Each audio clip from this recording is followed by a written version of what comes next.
Hey everyone, today's video is about when you hide from him the fact that you get bullied and he finds out. Please don't forget to subscribe, like, and share. Let's get going. You had been hiding the fact that you were being bullied at school from Bakugou for weeks. You didn't want him to worry, and you thought that you could handle it on your own. But the bullying had been escalating and getting worse by the day. One day, as you were walking to your next class, you heard laughter behind you. You turned around and saw a group of girls from your class walking towards you. They had been tormenting you for weeks and calling you names, making fun of your appearance. You tried to walk away from them, but they caught up to you and blocked your path. "Hey, loser," one of the girls sneered. "Where do you think you're going?" You tried to push past them, but they shoved you back. "Answer me, loser," another girl said, pushing you again. You felt your heart rate pick up as you realized you were trapped. You had never felt so helpless. Suddenly, a hand reached out and grabbed one of the girls by the arm. It was Bakugou. "What the hell do you think you're doing?" he growled, his eyes blazing with anger. The girls quickly backed away, realizing that they had messed with the wrong person. They hurried off, leaving you alone with Bakugou. "Are you okay?" he asked, his voice filled with concern. You nodded, grateful for his presence. "Thanks for stepping in." Bakugou's eyes softened. "You don't have to deal with this on your own," he said, putting his arms around you. Over the next few weeks, the bullying continued. The girls from your class would call you names, make fun of your clothes, and push you around.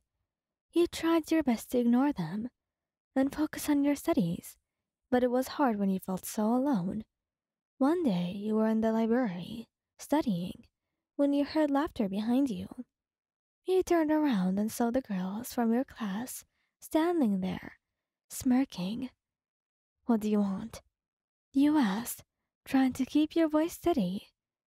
"We just wanted to remind you that you're a loser," one of them said, laughing. You tried to ignore them and go back to your studying, but they started throwing books off the shelves and knocking over chairs. You felt a knot form in your stomach as you realized that you were trapped again. Suddenly, Bakugou burst into the library. "What the hell is going on in here?" he barked, his eyes scanning the room. The girls quickly scattered, leaving you and Bakugou alone. "Are you okay? Did they hurt you?" he asked, his voice gentle this time. You shook your head, feeling tears prick at the corners of your eyes. "I can't take it anymore. This is too much, Bakugou," you whispered. Bakugou put his arms around you, holding you close. "You don't have to," he said. "I'm here for you." Bakugou made a promise to himself that he wouldn't let this happen to you again. He wanted to protect you and make sure you felt safe at school. He started to walk you to and from class every day, making sure that no one could get close to you without his permission. But despite his efforts, the bullying continued. One day, as you were walking to your locker, a group of boys from your class surrounded you. They started shoving you and calling you names, making fun of your clothes and hair. Bakugou heard the commotion from down the hall and immediately rushed to your aid. He saw the boys surrounding you and felt a surge of anger. How dare they treat you like this? "Get away from them," he growled, his fists clenched. The boys sneered at him, but they backed away, realizing that he meant business. Bakugou walked over to you, his eyes softening as he saw the tears in your eyes. "It's okay," he said, wiping away your tears. "I've got you." He wrapped his arms around you, holding you close. You felt safe and protected in his embrace.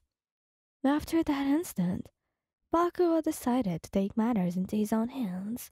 He went to the principal and told him about the bullying you had been experiencing. The principal was shocked and promised to take action immediately. The next day, the principal called a school-wide assembly and spoke about the importance of kindness and respect. He also mentioned the specific instance of bullying that had occurred and made it clear that it would not be tolerated. The girls and boys who had been bullying you were punished and sent to counseling. They were also forced to apologize to you in front of the whole school. You were nervous about facing them, but Bakugou was by your side the whole time. He held your hand and whispered words of encouragement in your ear. After the assembly, the girls and boys who had bullied you came up to you, one by one, and apologized. They told you that they were sorry for the way they had treated you, and promised to never do it again. You felt a weight lifted off your shoulders as you accepted their apologies. You knew that it wasn't going to be easy, but you felt grateful for Bakugou's support and love. As you walked out of the school, hand in hand with Bakugou, you couldn't help but feel grateful for the love and protection he had given you. You knew that you were lucky to have someone like him in your life, and you promised to never hide anything from him again. As you walked home with Bakugou, your heart was filled with gratitude for his unwavering support. You turned to him and smiled, squeezing his hand. "I don't know what I'd do without you," you remarked, feeling a wave of affection for him. Bakugou's face softened as he looked at you. "Well, you don't have to worry about that," he assured you, his grip tightening. "I'll always be here for you." You felt your heart skip a beat at his words. "I love you," you blurted out, looking up at him with honesty in your eyes. Bakugou's eyes widened for a moment, but then a warm smile spread across his face. "I love you too," he replied, pulling you into a tight embrace. You rested your head on his chest, listening to the sound of his heartbeat. "I'm really sorry I didn't tell you about the bullying earlier." "Don't apologize. I'm just glad I was able to be there for you." You smiled, grateful for his understanding. "I know we're still young, but I can't imagine my life without you," you said. Bakugou smiled widened. "I feel the same way," he confessed. "You were my best friend, and now you're the person I want to spend the rest of my life with." You both walked the remaining distance, home, hand in hand, feeling content and secure in each other's love. You knew that life was unpredictable and sometimes tough, but with Bakugou by your side, you felt like you could conquer anything. Thank you guys for listening. Hope you like this video. Please don't forget to subscribe, like, and share. And bye-bye!